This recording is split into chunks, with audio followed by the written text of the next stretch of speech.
Number, Part 1. The Ultimatum. The stars above Earth had never seemed so threatening. Admiral Tae-min stood on the bridge of the orbital station Aegis Prime, watching the alien vessel emerge from the darkness of space. The ship was massive, easily 10 times larger than anything humanity had ever built. Its hull gleamed with an otherworldly silver light, and strange symbols pulsed along its surface, like a heartbeat. "Sir, we're receiving a transmission," the communications officer announced, her voice tight with tension. Tae-min nodded slowly. He had known this day might come. Ever since humanity had discovered faster-than-light travel 15 years ago, they had been exploring the galaxy with increasing boldness. They had established colonies on 12 different star systems, built mining operations on distant asteroids, and sent exploration ships to the far reaches of known space. But they had also encountered others out here in the dark, others who did not welcome humanity's arrival. "Put it through," Tae-min ordered. The screen flickered to life, showing a crystalline being that seemed to be made of living glass. Its voice echoed through the bridge, like wind chimes in a storm. "I am Velthoran, Speaker of the Galactic Council. We demand the presence of your diplomatic representative immediately. There are matters that must be addressed." Tae-min felt a cold weight settle in his stomach. "Ambassador Hyejin is on Earth. We can arrange a meeting within—" "She will come now," Velthoran interrupted. "A shuttle is being prepared for her arrival." This is not a negotiation. The transmission ended abruptly, leaving the bridge in tense silence. Within the hour, Ambassador Hyejin was aboard a shuttle heading toward the massive alien ship. She was a veteran diplomat who had negotiated treaties with 3 different alien species humanity had encountered. But those had been minor powers, isolated civilizations, struggling to survive in the vast emptiness of space. The Galactic Council was different. They controlled hundreds of worlds and commanded technologies that humanity could barely comprehend. The interior of the council ship was like nothing Hyejin had ever seen. The walls seemed to shift and flow like liquid metal, and the air hummed with an energy that made her skin tingle. She was escorted through endless corridors by silent guards, until she finally stood before a massive chamber where the council awaited. Velthoran stood at the center of a ring of alien beings. Each represented a different species, each more strange and terrible than the last. There were beings made of living flame, creatures that floated in tanks of shimmering liquid, and others whose forms seemed to exist partially outside of normal space. "Ambassador Hyejin of Earth," Velthoran began, its voice echoing through the chamber. "The Galactic Council has observed your species for the past 15 years. We have watched as you spread across the stars with alarming speed. We have monitored your military buildup, your territorial expansion, and your aggressive nature." Hyejin kept her face calm, though her heart was racing. "We have acted only in self-defense and exploration. We have not attacked any peaceful civilization." "You misunderstand," Velthoran said, and there was something almost like pity in its voice. "We are not here to debate your actions. We are here to deliver a verdict. The Council has determined that humanity poses a threat to galactic stability. You are too aggressive, too unpredictable, too dangerous to remain independent." The words hung in the air like a death sentence. "Therefore," Velthoran continued, "the Council demands the following. Earth will surrender all military assets to Council authority. All human colonies will be dismantled and their populations returned to Earth. Humanity will accept protectorate status under Council governance. You have 7 days to comply." Hyejin felt the anger rising in her chest, hot and fierce. "And if we refuse, then you will be eliminated," Velthoran said simply. "Your species will be removed from the galaxy. This is not cruelty, Ambassador. This is mercy. We are offering you a chance to survive, even if it is under our rule. The alternative is extinction." The shuttle ride back to Earth was the longest of Hyejin's life. She replayed the conversation over and over in her mind, searching for some angle, some way to negotiate. But she knew the truth. The Council was not interested in compromise. They had made their decision, and they expected humanity to bow. When she arrived at the United Earth Assembly, the emergency session was already underway. Representatives from every nation on Earth filled the massive chamber, their faces grim. President Dongwu stood at the podium, his silver hair gleaming under the lights. Haijin delivered her report, and the chamber erupted into chaos. Some called for immediate surrender, arguing that resistance was suicide. Others demanded that Earth fight, that humanity die on its feet rather than live on its knees. The debate raged for hours, voices rising and falling like waves against a shore. Finally, President Dongwu called for a vote. The result was nearly unanimous. Earth would not kneel. While politicians argued in the assembly, Admiral Taemin was already in motion. He stood in a secure command center deep beneath the mountains of Korea, surrounded by holographic displays showing the positions of every human ship in the solar system. Beside him stood Fleet Admiral Ji Woo, a woman who had commanded the defense of humanity's colonies for the past decade. "It's time," Taemin said quietly. Ji Woo nodded and entered a series of codes into the secure terminal, activating Project Black Armada. Across the solar system, beyond the orbit of Pluto, in the cold darkness where no one ever looked, something awakened. Hidden shipyards that had been constructed in absolute secrecy over the past 10 years came to life. Hundreds of engineers who had been sworn to silence began final preparations on ships that officially did not exist. The Black Armada was humanity's secret weapon. A fleet built in the shadows for a war that everyone hoped would never come. After first contact with alien civilizations, Earth's leaders had realized a terrible truth. Humanity was alone in a potentially hostile galaxy. They needed insurance, a hidden force that could strike if the worst ever happened. Now the worst had happened. Taemin watched as the reports came in. 127 warships, each one painted in light-absorbing black, each one equipped with experimental weapons that pushed the boundaries of human technology. They had been built using resources from asteroid mines that were officially listed as depleted. They had been crewed by volunteers who had said goodbye to their families and disappeared into the darkness. "How long until they're in position?" Taemin asked. 6 days, Ji Woo replied. "They'll arrive just before the deadline expires." Back on Earth, people gathered in the streets and parks, looking up at the sky where the Council's ship hung like a sword over their heads. They knew what was coming. The news had spread quickly, and humanity faced its darkest hour with a mixture of fear and defiance. In Seoul, a young Marine lieutenant named So-ra drilled her squad through combat exercises for the 100th time. They were the Void Reapers, the elite of Earth's ground forces. If the Council tried to invade, they would be the first line of defense. In the orbital weapons laboratories, Chief Engineer Jae Sung worked without sleep, making final adjustments to the Starbreaker plasma cannons. The weapons were experimental, potentially unstable, but they were humanity's best hope of piercing Council shields. Captain Mi-young stood on the bridge of the stealth destroyer, Shadow of Defiance, running her crew through combat drills. Her ship was one of the Black Armada, designed to strike from the shadows and disappear before the enemy could respond.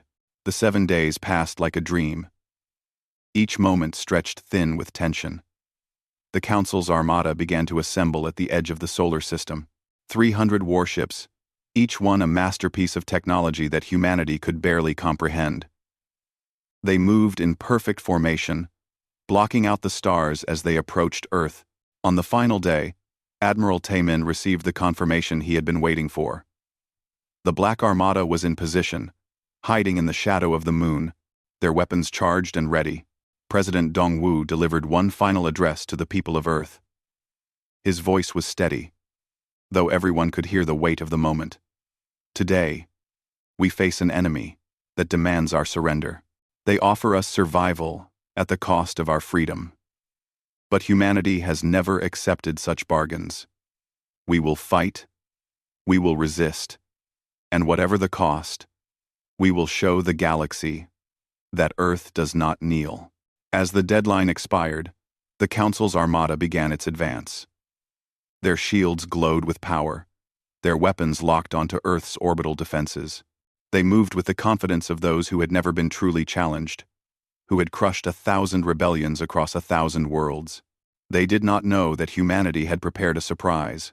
Admiral Tae-min stood on the bridge of the flagship Defiant Dawn, surrounded by his officers. He looked at the tactical display showing the Council's forces advancing in their perfect formation.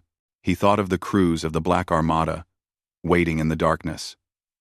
He thought of the billions of people on Earth, looking up at the sky and hoping for a miracle. He gave the order that would change everything. Light them up. Number. Part 2. First Blood. The Council's armada moved through space like a storm of silver and light. 300 warships advanced on Earth in perfect formation, their shields creating a shimmering wall that seemed impossible to penetrate. On the bridge of the lead vessel, the Council's fleet commander watched the small blue planet growing larger on the display screens. This would be simple, he thought. The humans would see their ships and understand the futility of resistance. He was wrong. The first indication of trouble came when the sensors detected multiple energy signatures appearing from behind Earth's moon. The commander leaned forward, confused. The readings made no sense. There were ships there, dozens of them, but they had been completely invisible until they powered up their weapons. Admiral Tae-min smiled grimly as the Black Armada revealed itself. All ships, weapons free. Show them what humanity can do. The space around the moon exploded into light and fire. Captain Mi-young stood on the bridge of the Shadow of Defiance as her destroyer streaked toward the enemy formation. Her ship was small compared to the Council's massive cruisers, but it was fast and deadly. Behind her, 20 other stealth destroyers emerged from their hiding places among the lunar debris. Torpedo tubes 1 through 6, fire, Mi-young ordered calmly. The weapons launched in silence, streaking across the void at incredible speed. The Council ships had shields that could absorb tremendous amounts of energy, but they were designed to stop laser weapons and particle beams. Nobody in the Council had ever encountered humanity's fusion cascade torpedoes, warheads that could punch through shields, using a series of controlled nuclear explosions. The first torpedo struck a Council cruiser amidships. The shield flickered and collapsed. The second and third torpedoes hit bare hull, tearing through armor that was supposed to be impenetrable. The cruiser broke apart in a massive explosion that briefly lit up the dark side of the moon. Target destroyed, Mi-young's tactical officer reported, moving to the next one. All across the battlefield, the Black Armada struck with coordinated precision. Heavy cruisers equipped with Jae-sung's experimental Starbreaker cannons opened fire, their plasma weapons cutting through Council shields like a hot knife through butter. Frigates launched clouds of missiles that overwhelmed point defense systems. Fighters darted between the larger ships, targeting weapon batteries and sensor arrays. The Council's forward elements were devastated. In the first 12 minutes of combat, 47 ships were destroyed or disabled. The humans fought with a ferocity and tactical skill that shocked the alien commanders. These were not the desperate, disorganized attacks of a primitive species. This was professional military action executed with brutal efficiency, but the Council was far from defeated. The alien fleet recovered from its initial surprise and began to respond with the full weight of its superior technology. Directed energy weapons lanced through space, capable of melting through a ship's hull in seconds. Gravity manipulators created invisible wells that crushed human vessels like tin cans. Quantum disruptors tore apart the molecular bonds holding ships together. The destroyer, Indomitable, commanded by Captain Young Min, found itself caught in one of those gravity wells. The crew had only seconds to realize what was happening before the ship began to compress. Metal screamed, and bulkheads collapsed. Young Min managed to transmit one final message before his ship was crushed into a sphere of twisted metal, no larger than a car. This is Indomitable. We are going down, but we took 3 of them with us. Make them pay for every ship. Make them pay for every life. Earth does not surrender. The carrier Phoenix Rising suffered a different fate. A Council particle beam punched through its hull, creating a massive breach that vented 400 crew members into the vacuum of space in an instant. The ship survived, but Captain Eun-suk's voice was raw with grief as she reported the casualties. On the bridge of the Defiant Dawn, Admiral Taemin watched the battle unfold on dozens of screens simultaneously. His tactical officer, Commander Hyun-soo, coordinated the fleet's movements with the precision of a master chess player. But even Hyun-soo's brilliant mind could see the mathematics of the situation. "Sir, we're inflicting heavy casualties, but we're losing ships faster than they are," Hyun-soo reported. "At this rate, we'll be overwhelmed within 3 hours." Taemin nodded slowly. He had known this would be the case. The Black Armada had been built to hurt the Council, to make them bleed, but not necessarily to win a straight fight. They needed an advantage, some way to tip the scales. Hyun-soo studied the tactical display, his eyes moving rapidly across the data. There was something odd about the Council's formation. They were protecting something at the center of their fleet, something they clearly considered valuable. "Admiral, look at this," Hyun-soo said, highlighting a section of the display. "It's at the center of their formation, surrounded by their heaviest units. All their movements are designed to keep it protected." Taemin leaned closer. "If we could take out their command ship, disrupt their coordination, it would give us a chance," Hyun-soo finished. "But getting to it would be nearly impossible. We'd have to break through their entire formation. Then we break through," Taemin said. He opened a channel to Mi Young's ship.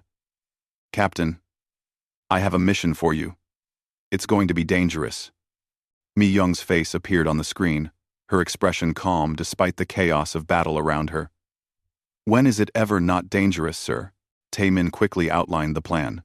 Mi Young's stealth destroyers, supported by Commander Kyung-ho's fighter wings, would penetrate the enemy formation and strike at the Council's command ship. It was a suicide mission in all but name. The chances of survival were minimal. "I'll do it," Mi Young said without hesitation. "But I'll need a distraction. Something big enough to draw their attention." Fleet Admiral Ji-woo, monitoring the conversation from her own ship, spoke up. "I'll give you your distraction. The 3rd Battle Group will make a frontal assault on their left flank. It should pull enough ships out of position." "That's going to cost you," Taemin warned. "Everything costs," Ji-woo replied. "At least this way. The cost means something." The plan was set in motion. Ji-woo's battle group, 30 ships strong, charged directly at the Council's left flank, with weapons blazing. The Council commanders, seeing what appeared to be a major assault, redirected forces to counter the threat. It was exactly what Mi Young needed. Her stealth destroyers, their hulls coated in materials that absorbed sensor beams, slipped through the gaps in the enemy formation. Behind them came Kyung-ho's fighters, small craft that were too fast and numerous for the Council's weapons to track effectively. They penetrated deeper into the enemy formation than anyone had thought possible. Council ships loomed on all sides, their weapons firing at the distraction Ji-woo had created. Mi Young's crew held their breath as they moved through the forest of hostile vessels, knowing that one wrong move would mean instant death. Finally, they reached the center. The Council's command ship, the Sovereign Authority, hung in space like a dark jewel. It was enormous, 3 times the size of any other ship in the fleet, bristling with weapons and surrounded by layers of shields that glowed with a sickly green light. "All ships, concentrate fire on the command vessel," Mi Young ordered. "Pour everything we have into those shields." The destroyers and fighters attacked with desperate fury. Torpedoes slammed into the shields, creating cascading explosions. Plasma cannons carved burning lines across the energy barriers. Slowly, impossibly, the shields began to fail. Inside the Sovereign Authority, Fleet Commander Zalturek finally understood the danger he was in. He ordered all nearby ships to converge on his position. But it was too late. The shields collapsed, and humanity's weapons found their mark. The command ship's bridge exploded in a ball of fire. Zalturek died without ever truly understanding how he had been defeated by what he considered a primitive species. The Sovereign Authority broke apart, its pieces tumbling through space like a shattered crown. But victory came at a price.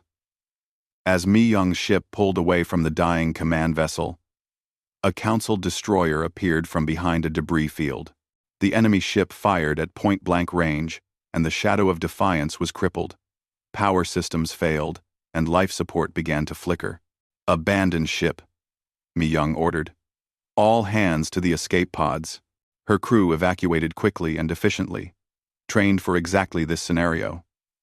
But Mi-young stayed on the bridge, ensuring that everyone else got out first. As the last pod launched, she opened a channel to the remaining Council forces. "This is Captain Mi-young of the United Earth Defense Fleet," she said, her voice echoing across the battlefield. "You came to make us kneel, to force us into submission.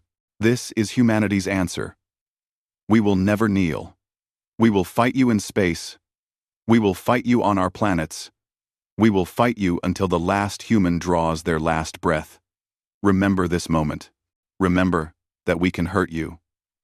Remember that we will never surrender." The transmission ended, and Mi-young activated the self-destruct sequence. She walked to the viewport and looked out at Earth, hanging in space like a blue jewel. At least she would die protecting it. An escape pod materialized beside her, launched by her first officer who had refused to leave until the captain was safe. Mi-young smiled, shook her head at the insubordination, and climbed inside. The pod launched just as the shadow of defiance exploded. On the bridge of the Defiant Dawn, Admiral Tae-min watched the battle's aftermath. The Council's command ship was destroyed, and their fleet was in disarray without central coordination. Humanity had hurt them badly, but the cost had been severe. 39 ships of the Black Armada were gone. Thousands of crew members had died. The orbital space around Earth was filled with debris and bodies. "Sir, we're receiving a transmission from Council space," the communications officer reported. "It's not directed at us, but we intercepted it. The Council is sending reinforcements.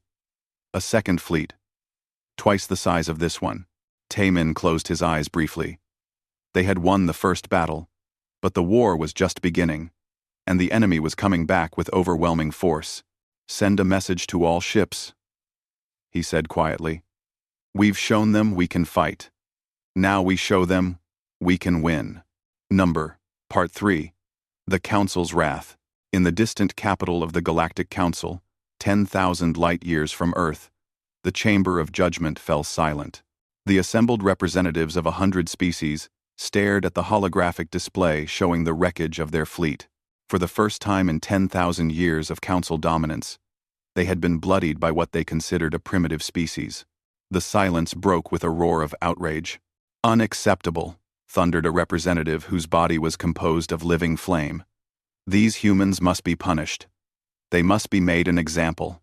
"Agreed," hissed another voice, this one belonging to a creature that looked like an octopus made of shadow. "We cannot allow this defiance to go unanswered. If other species see that resistance is possible, our entire order will collapse."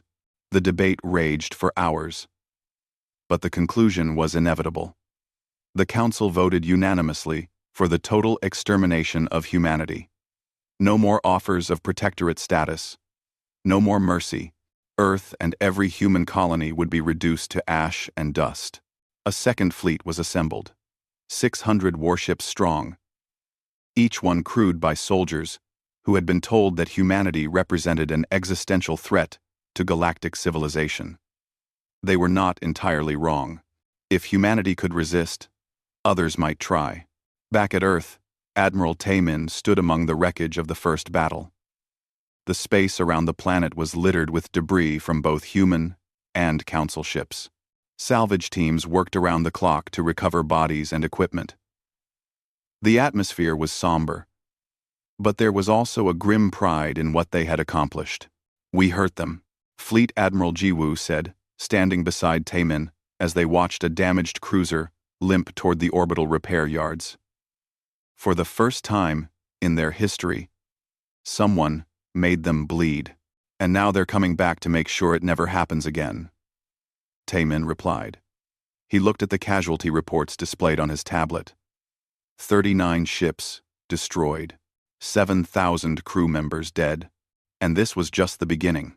Commander Hyun-soo approached them, his face drawn with exhaustion and grief. "Sir, I just received word from Mars. The Council bombarded the defensive installations there. My brother Chung Min was stationed at the northern array. Hyunsu's voice caught. There were no survivors. Tae-min placed a hand on the younger man's shoulder. I'm sorry. He died defending humanity's future. We'll make sure his sacrifice means something. Hyunsu nodded, but his eyes had taken on a harder edge. The loss of his brother had transformed grief into something more dangerous, a cold, focused rage that would fuel his tactical brilliance in the battles to come, while the military prepared for the next assault. Ambassador He-jin worked a different battlefield. She had made contact with the Vraxian Collective, a powerful faction within Council space known for their pragmatism and independence. The Vraxians were humanoid, tall and elegant with silver skin and eyes that seemed to contain entire galaxies. You ask us to betray the Council, said Matriarch Zenvara, her voice echoing through the secure communication channel. This is not a simple thing. I ask you to consider the future, Heijin replied carefully. The Council demands absolute obedience. They crush any species that shows independence or strength. How long before they turn on you? How long before your independence becomes a threat in their eyes? Zenvara was silent for a long moment.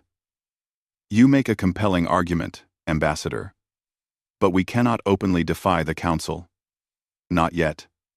However, there are things we can do in secret. Intelligence, perhaps. Information about fleet movements and strategies. That would be invaluable, Heijin said, feeling a small spark of hope. Understand this, Zenvara continued. If the Council discovers our assistance, they will destroy us, as they intend to destroy you. We are risking everything on the belief that you can actually win. We will win, Heijin said with more confidence than she felt. Because we have no other choice. We. In the weapons laboratory on the dark side of the moon, Chief Engineer Jae-sung had not slept in 3 days. His eyes were red, and his hands shook from exhaustion, but he refused to stop. Every hour he spent working was another hour that soldiers might survive in the coming battle. The Starbreaker cannons performed beyond expectations, he told his team, pointing at data displays showing weapon performance from the first battle. But they overheat too quickly. We need to improve the cooling systems by at least 40%. That's impossible with current materials. One of his engineers protested. Then we find new materials, Jae-sung snapped. And we have something else to develop. I'm calling them Reaper mines. Automated drones that can kamikaze into enemy shields, creating weak points for our weapons to exploit. His team looked at him with a mixture of awe and concern. The man was pushing himself to the breaking point, driven by the knowledge that every innovation, every improvement, meant lives saved.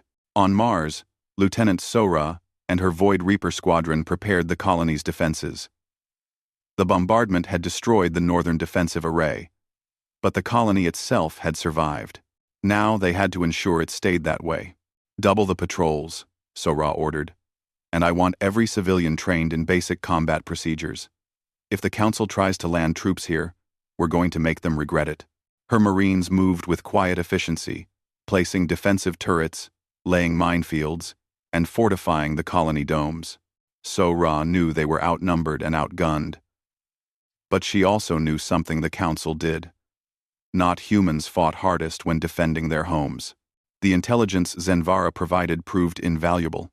The Council's second fleet was taking a route through the outer reaches, planning to establish a staging ground in the asteroid belt before the final assault on Earth. Admiral Ji-woo saw an opportunity.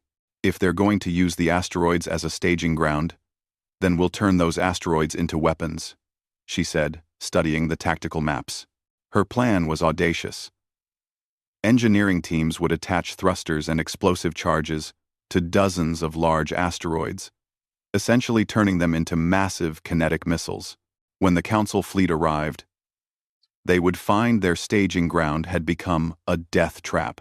The Battle of the Asteroid Belt began with eerie silence. The Council's advance force, 200 ships strong, moved into position among the drifting rocks and ice. Their commanders were confident. certain that the primitive humans would be unable to mount an effective defense so far from Earth. They were wrong. Admiral Jiwoo watched from the bridge of her flagship as the asteroids began to move. The Council ships detected the movement, but could not understand what was happening until it was too late. Massive rocks, some over a kilometer in diameter, accelerated toward the alien fleet. Some were intercepted by defensive fire. But there were too many, coming from too many directions. The asteroids crashed into Council ships with devastating force. A cruiser was split in half by a direct impact. A destroyer was crushed between two smaller rocks. Explosions rippled through the fleet as the charges attached to the asteroids detonated, sending shrapnel tearing through hulls and shields. All ships, attack now, Jiwoo ordered. The human fleet had been hiding on the far side of the belt, waiting for this moment. They emerged from cover and struck at the disoriented Council forces with overwhelming firepower. The battle was brutal and short. The Council's advance force was decimated, but victory came at a cost. Jiwoo's flagship took heavy damage from a dying Council dreadnought that crashed into it in a final act of desperation. The bridge was breached, and Jiwoo found herself in a sealed section with failing life support. She could have evacuated, but that would mean abandoning the coordinated defense. Continue the attack, she ordered over the communication system, her voice calm despite the alarm klaxons blaring around her. Press the advantage. Don't let them regroup. Her officers on other ships begged her to evacuate, but Jiwoo had made her choice. She continued directing the battle until her oxygen ran out, dying at her post with the satisfaction of knowing that humanity had won another impossible victory. When news of Jiwoo's death reached Earth, the planet mourned, but there was no time for extended grief. The main Council armada was still coming, 400 ships strong, and they would not make the same mistakes their advance force had made. Admiral Taemin stood before the assembled commanders of the remaining fleet. The Black Armada had been reduced to 98 operational ships. They were battered, low on ammunition, and exhausted, but they were not broken. The Council believes they can grind us down through attrition, Taemin said. They think that if they throw enough ships at us, we'll eventually break, but they don't understand humanity. Every ship they destroy makes us more determined. Every life they take fuels our resistance. He paused, looking at each commander in turn. Admiral Jiwoo gave her life buying us time. The crews of the Indomitable, the Phoenix Rising, and 40 other ships died so that we could stand here today. We will honor their sacrifice with victory. Commander Hyun-soo had been working on something during the brief respite. He had decrypted intercepted Council communications and discovered something crucial: the Council's member species didn't fully trust each other. Each species contributed ships to the fleet, but they kept their forces somewhat separate, concerned that the Council leadership might sacrifice certain species while preserving others. This is their weakness, Hyun-soo explained to Taemin. We can exploit it. If we can broadcast evidence of the Council leadership's plans, show that they're willing to sacrifice some species to protect others, we might fracture their unity. Do it, Taemin ordered. Launch Operation Fracture. The operation was simple in concept but brilliant in execution. Using hacked Council communication frequencies, Hyun-soo broadcast intercepted messages that showed the Council leadership discussing which species were acceptable losses in the assault on Earth. The messages were genuine, recovered from the wreckage of the command ship they had destroyed. The effect was immediate and devastating. 3 Council species, the Vraxians, the insectoid Quillari, and the aquatic Prendal, withdrew their forces from the advancing armada. They issued statements condemning the Council leadership's duplicity and declaring neutrality in the conflict. The Council's fleet, which had numbered 400 ships, was suddenly reduced to 240. More importantly, the unity that had held the Council together for 10,000 years was shattered. On Earth, President Dongwu addressed the planet once more. We have survived their first assault. We have fractured their unity. Now comes the final battle. The Council is coming with everything they have left. But so are we. Every ship, every weapon, every soldier, will be committed to this fight. We will show the galaxy that humanity cannot be extinguished. In orbit, the Black Armada made final preparations. Jae-sung's new weapons were loaded onto every ship. Sora's Marines prepared for potential ground combat. Mi Young, recovered from her injuries and given command of a new destroyer, ran her crew through combat drills one last time. Admiral Taemin stood on the bridge of the Defiant Dawn and looked at Earth hanging in the view screen.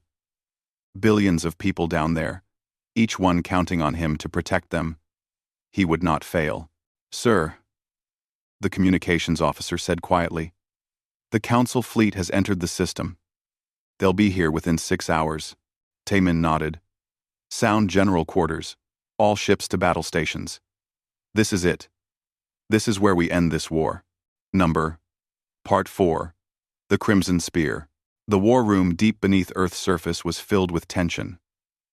Admiral Taemin studied the holographic display showing the Council's main fleet advancing through the solar system. 240 warships moved in tight formation, their shields creating a wall of energy that seemed impenetrable. Even with their recent victories, the mathematics were brutal. The Black Armada would be overwhelmed within hours of engagement. "We need to change the equation," Taemin said quietly. "We need to make them afraid." Vice Admiral Seung-woo stepped forward. He was a veteran of the colony wars, a man who had spent years fighting pirates and raiders in the outer systems. His face was scarred from a boarding action that had nearly killed him, but his eyes burned with fierce intelligence. "Let me take the fight to them," Seung-woo said. "Give me 70 ships, and I'll strike at their home territories." Taemin considered the proposal. It was risky, potentially suicidal, but it might be their only chance. "Which target?" "Kelvaris Prime," Seung-woo replied. "It's their primary shipyard. If we can destroy their production facilities, it will cripple their ability to replace losses. More importantly, it will send a message nowhere in Council space is safe. You'll be deep in enemy territory with no support," Taemin warned. "If things go wrong, we can't extract you." "I know," Seung-woo said simply. "But this is our best chance to buy Earth time." The decision was made. 70 ships, the best and fastest in the fleet, were assigned to what would become known as the Crimson Spear. They would jump deep into Council space and strike at the heart of the enemy's industrial might. The crews that volunteered for the mission understood they might not return. They said goodbye to their families, wrote final messages, and prepared themselves for what might be a one-way journey. But there was no hesitation. Every volunteer knew that their sacrifice might save billions of lives on Earth. The Crimson Spear departed in the dead of night, their ships equipped with experimental jump drives that would allow them to travel farther and faster than any human vessel had before. Seung-woo stood on the bridge of the battlecruiser Retribution and watched Earth shrink in the view screen.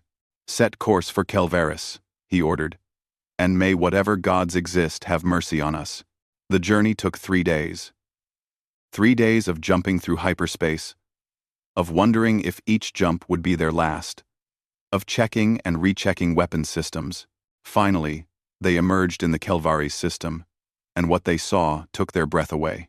The shipyards of Kelvaris Prime orbited a gas giant, massive ring structures that could build a dozen dreadnoughts simultaneously. Council vessels in various stages of construction filled the yards, representing years of work and resources.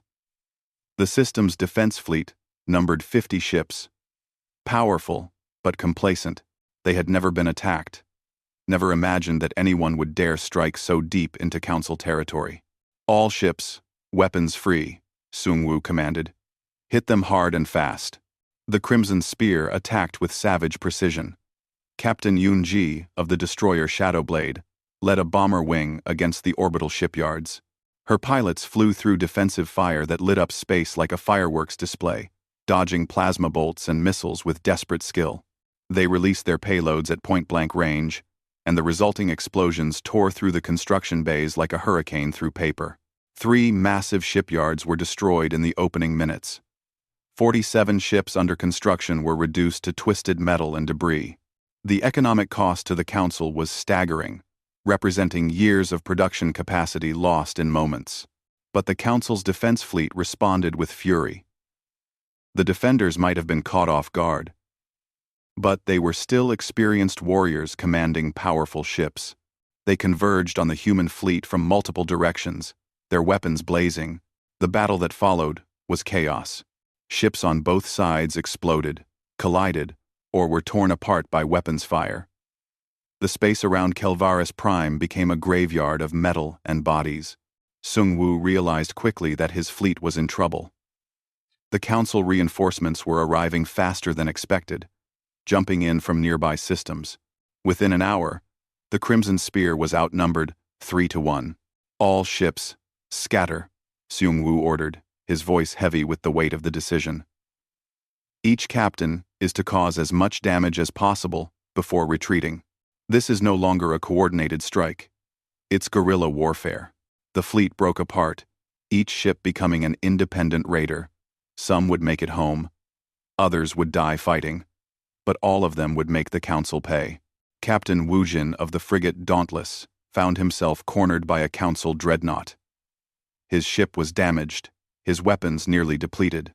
He could try to run, but the dreadnought would simply hunt down other human ships instead. Woojin made a decision that would echo through the war. "All hands, abandon ship," he ordered. "Get to the escape pods. I'm going to ram them." His crew protested, but Woojin was firm. "That's an order. Go. Tell Earth we died well." As the last escape pod launched, Woojin sat alone on his bridge. He thought of his wife and daughter back on Earth, hoped they would understand. Then he pushed the engines to maximum and pointed his ship at the dreadnought's reactor core. The collision was spectacular. The Dauntless struck the dreadnought at full speed, its momentum driving it deep into the alien ship's heart. Both vessels exploded in a fireball that briefly outshone the system's sun. Woojin died instantly, but he took 800 Council crew members with him. Commander Hanul used a different approach. Her ship was equipped with experimental cloaking technology that was unreliable at best, but she managed to infiltrate a Council communication hub orbiting one of Kelvaris's moons. Once inside, she uploaded a virus that Hyun Soo had designed, a program that would disrupt Council fleet coordination throughout the sector. The virus worked perfectly, scrambling communication frequencies and creating phantom sensor readings. Council ships began firing on each other in the confusion. Hanul escaped in the chaos, her ship battered but intact. Lieutenant Jun Seo was a fighter pilot, one of hundreds who had accompanied the Crimson Spear. When the order came to scatter, he found himself protecting evacuation shuttles, carrying wounded crew members from destroyed ships. 6 Council interceptors pursued them, their weapons locked on the defenseless shuttles. Jun Seo turned his fighter to face them. He was outnumbered and low on ammunition, but he was also one of the best pilots humanity had ever produced. He engaged the interceptors in a dogfight that defied physics and common sense, using every trick he had learned in 10 years of combat flying. He destroyed 2 interceptors with his remaining missiles. A third fell to his guns. The fourth he outmaneuvered until it collided with an asteroid. The fifth he led into the weapons range of a damaged human destroyer that still had functional point defense. The 6th interceptor killed him. Jun Seo's fighter exploded, but the shuttles escaped. 200 wounded crew members lived because one pilot refused to let them die. Back at Earth, the Council's main fleet continued its advance. But something changed. The fleet slowed, then stopped. Urgent transmissions flew between Council vessels as news of the attack on Kelvaris reached them. The Council leadership faced a dilemma: continue the assault on Earth, or recall forces to defend their home territories. They chose to recall 200 ships, leaving only 40 to continue toward Earth. The Crimson Spear had accomplished its mission. The attackers had become the attacked, and the Council was forced to defend instead of assault. President Dongwu received the news with mixed emotions. The strategy had worked, but the cost had been terrible. Of the 70 ships that formed the Crimson Spear, only 23 survived to make the journey home. 47 ships, and over 15,000 crew members were gone. When the survivors returned to Earth orbit, they were greeted as heroes. Seung Woo's Retribution limped into dock, its hull scarred and burned, its crew exhausted, but alive. The Vice Admiral delivered his report to Tae Min with quiet pride. We destroyed 3 major shipyards, 58 ships under construction, and disabled their communication network in 2 sectors. The Council has been forced to recall significant forces from the Earth assault. We accomplished the mission, sir. At what cost? Tae Min asked softly. Everything, Seung Woo replied. But it was worth it. Earth survives.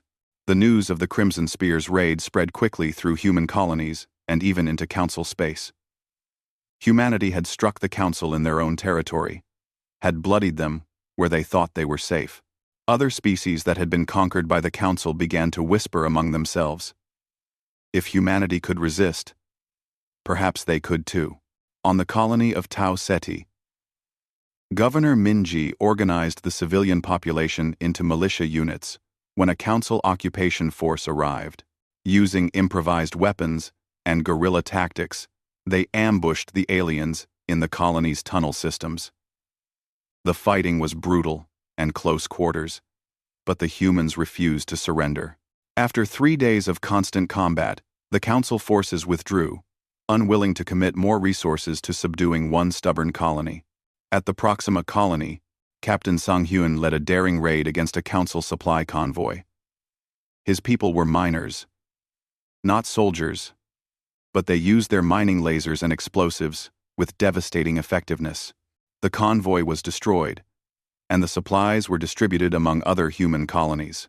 Each small victory added to the growing legend of human resistance. The galaxy began to see that the Council was not invincible, that their 10,000 years of dominance could be challenged. In the Black Armada's command center, Tae Min studied reports from across human space. The tactical situation had improved, but the war was far from over. The Council still had hundreds of ships, still had the technological advantage. But they had lost something more important than ships. They had lost the aura of invincibility. How long until their remaining forces reach Earth? Tae Min asked. 3 days, Hyun-soo replied. 40 ships. We outnumber them now. But they're the best the Council has. This will be their final push. Tae Min looked at the names scrolling across his display. The crews of the Crimson Spear who would never come home. Woojin, who had rammed a dreadnought. Jun Seo, who had died protecting evacuation shuttles. Thousands of others whose names would be remembered forever. They gave us a chance, Tae Min said quietly. Now we finish this. No more defensive battles. No more waiting for them to come to us. We meet them halfway, and we end this war. He turned to his assembled commanders. The Crimson Spear showed them fear. Now we show them fire. All ships prepare for offensive operations. We're going to end this. Oh. On Earth, people gathered in the streets to honor the fallen. Monuments were erected, names were engraved, and promises were made. The sacrifice of the Crimson Spear would not be forgotten. Their courage had bought Earth time, had given humanity hope when all seemed lost. But the war was not over. The final battle was coming, and both sides knew that everything would be decided in the fires of that last confrontation. Part 5. Fractured Council. The Council chamber was no longer a place of unity. Where, once, there had been absolute authority and unanimous decisions, now there was chaos and dissent. The massive hall echoed with raised voices and angry accusations. The attack on Kelvaris had shattered more than shipyards. It had shattered confidence. This is unacceptable, declared the Vraxian representative, Matriarch Zenvara. Her silver skin seemed to glow with barely contained fury. You assured us that Earth would be crushed within days. Instead, we have lost hundreds of ships. Our industrial capacity is crippled, and these humans have struck at our home worlds. The Vraxians speak truth, added the Quillari ambassador, his insectoid features clicking in agitation. How many more of our people must die for this vendetta? The Council's leadership, led by the reptilian war master Thraxul, tried to maintain control. These losses are temporary setbacks. We still have overwhelming force. Earth will fall. At what cost? Zenvara demanded. Half the fleet? 1,000 ships? You have shown us that these humans cannot be easily defeated. Perhaps it is time to negotiate. Negotiate? Thraxul's voice was filled with venom. With primitives who have killed thousands of council soldiers? Never. They must be exterminated, as an example to any species who might consider defiance. The vote that followed was not unanimous. For the first time in the Council's history, member species refused to support a military action. The Vraxians, Quillari, and the aquatic Prendal formally withdrew their forces from the Earth assault, citing concerns about the Council leadership's judgment and priorities. The fracture was complete. Ambassador Heijin watched the Council's dissolution from Earth with grim satisfaction. Her diplomatic efforts had borne fruit, but she knew that the hardliners who remained would be even more dangerous, driven by desperation and wounded pride. We've divided them, she told President Dongwu during a secure communication. But the ships still advancing on Earth are crewed by fanatics who see this as a holy war. They'll fight harder than ever. Then we'll fight harder too, Dongwu replied. How many allies can we count on? Well, the Vraxians have provided us with advanced shield technology, Heijin said. The Quillari are sharing intelligence on Council fleet vulnerabilities. The Prendal are offering medical support for our wounded. It's not much, but it's more than we had. While diplomacy worked its subtle magic, the Council's remaining forces established a blockade around Earth. 40 ships arranged themselves in a sphere around the planet, their weapons aimed at orbital installations and population centers. They could not invade, not without massive ground forces, but they could bombard. They could destroy. They could grind humanity down through attrition. The siege began with targeted strikes. Council ships launched precision attacks on orbital defense platforms, shipyards, and military installations. The goal was to slowly dismantle Earth's ability to fight, to break the spirit of resistance through relentless pressure. Admiral Taemin coordinated the defense from the Defiant Dawn. His fleet was larger now than the attacking force, 98 ships against 40. But the Council vessels were their most advanced units, crewed by their best warriors. Every engagement was costly. They're trying to bleed us slowly, Commander Hyun-soo observed. They know they can't win a direct confrontation, end quote. So they're turning this into a war of attrition. Then we don't give them time, Taemin replied. We need something that can break their formation, force them into a decisive battle. In his laboratory, Chief Engineer Jae Sung was working on exactly that. He had pushed past exhaustion into a strange state of clarity where his mind seemed to operate on pure will. His latest creation would be his most terrible, the Ragnarok Protocol. It's simple in concept, he explained to Taemin during a briefing. We convert a ship's entire reactor core into a focused antimatter blast. The explosion is directional, concentrated. It can punch through any shield, destroy any ship. And the crew? Taemin asked, though he already knew the answer. There's no escape, Jae Sung said quietly. It's a suicide weapon. One ship, one shot, one guaranteed kill. But it works. I've run every simulation.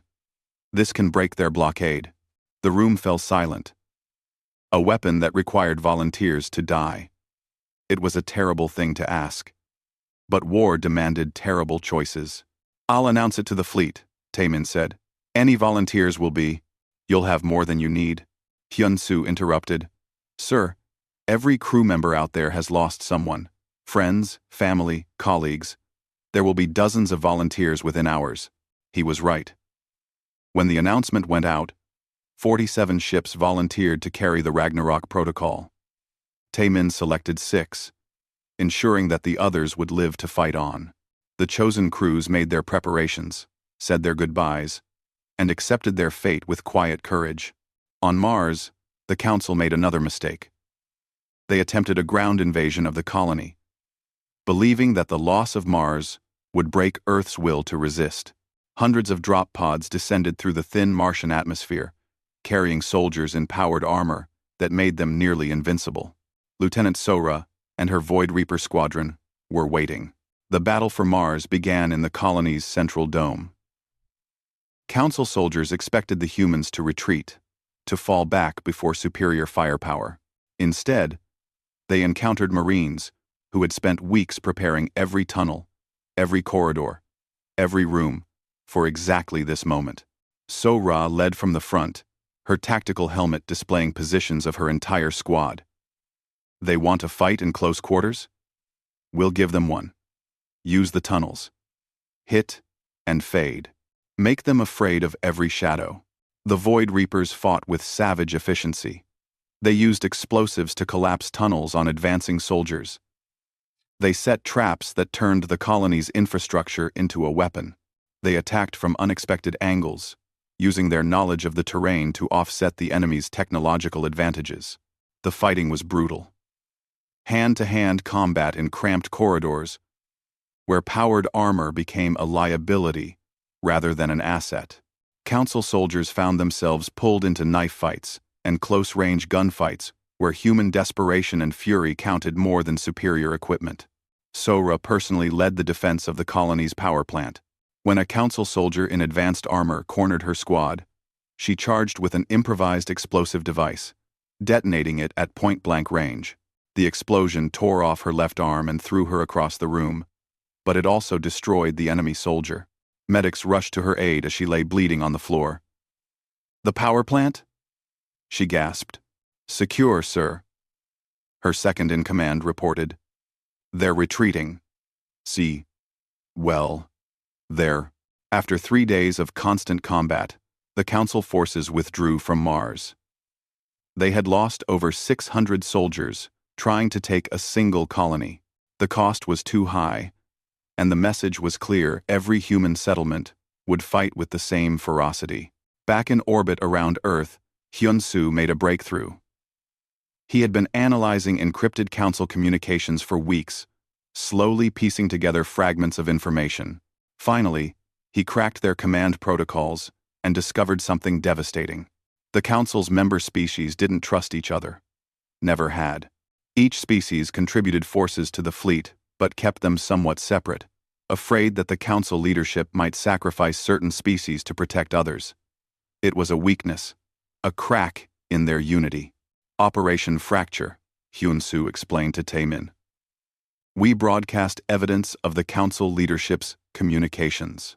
Show every species in their fleet that they're considered expendable. Turn them against each other. Show Zay. The operation was launched during the night cycle. Using hacked communication channels, human intelligence officers broadcast intercepted messages that clearly showed Council leaders discussing which species were acceptable losses and which needed to be preserved. The messages were authentic, recovered from destroyed ships and decrypted over weeks of effort. The effect was immediate and catastrophic for the Council.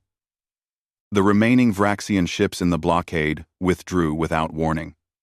The Quillari followed. The Prendal, whose ships had been positioned in the most dangerous positions, broadcast a scathing condemnation of Council leadership and recalled their forces. Within 6 hours, the Council's blockade force had been reduced from 40 ships to 24. The unity that had held their empire together for 10,000 years was shattered beyond repair. War Master Throxzul watched his fleet dissolve with impotent rage. He broadcast a message to the remaining ships, the true believers who still followed the Council's hardline vision. We will not retreat. We will not surrender. These humans will die, and their planet will burn. This, I swear. On Earth, President Dongwu addressed the planet one final time before the decisive battle. The Council came to make us kneel. They came with overwhelming force, certain of victory, but we showed them something they had never seen before: a species that refuses to be conquered. We have fractured their empire. We have broken their unity. Now we will end their threat forever. The streets of every human city filled with people looking up at the sky. They could see the flashes of weapons fire in orbit. The dance of death as ships maneuvered for position. They knew that the final battle was coming, that everything would be decided in the next few days. Admiral Taemin assembled his remaining commanders for one last briefing. The faces looking back at him were tired, scarred, but unbroken. These were people who had seen friends die, ships destroyed, hopes crushed. But they had also seen humanity rise to meet an impossible challenge. The Council has 24 ships left, Taemin said. We have 98, plus support from Vraxian and Quillari observers who have promised to assist if we can break the enemy formation. We also have 6 ships equipped with the Ragnarok Protocol, crewed by volunteers who have chosen to give their lives for Earth. He paused, looking at each commander in turn. This is the final battle. We win here, or we die here. There will be no retreat, no second chances. The Council's fanatics will fight to the death, and we must be prepared to match their dedication. We're ready, sir, said Captain Mi Young, who had been given command of a newly constructed destroyer. Let them come. They're already here, Hyun-Soo said, pointing at the tactical display. Taemin watched the enemy ships arrange themselves in attack formation. 24 vessels crewed by fanatics who would rather die than accept defeat. But they faced 98 human ships crewed by people defending their homes, their families, their future. All ships to battle stations, Taemin ordered. Today we end this war. Today we show the galaxy that humanity will never kneel. The space around Earth prepared for one last storm of fire and steel, one final test of whether humanity would survive or be extinguished. The Council had demanded submission. Humanity had answered with defiance. Now there would be only one outcome, victory or death.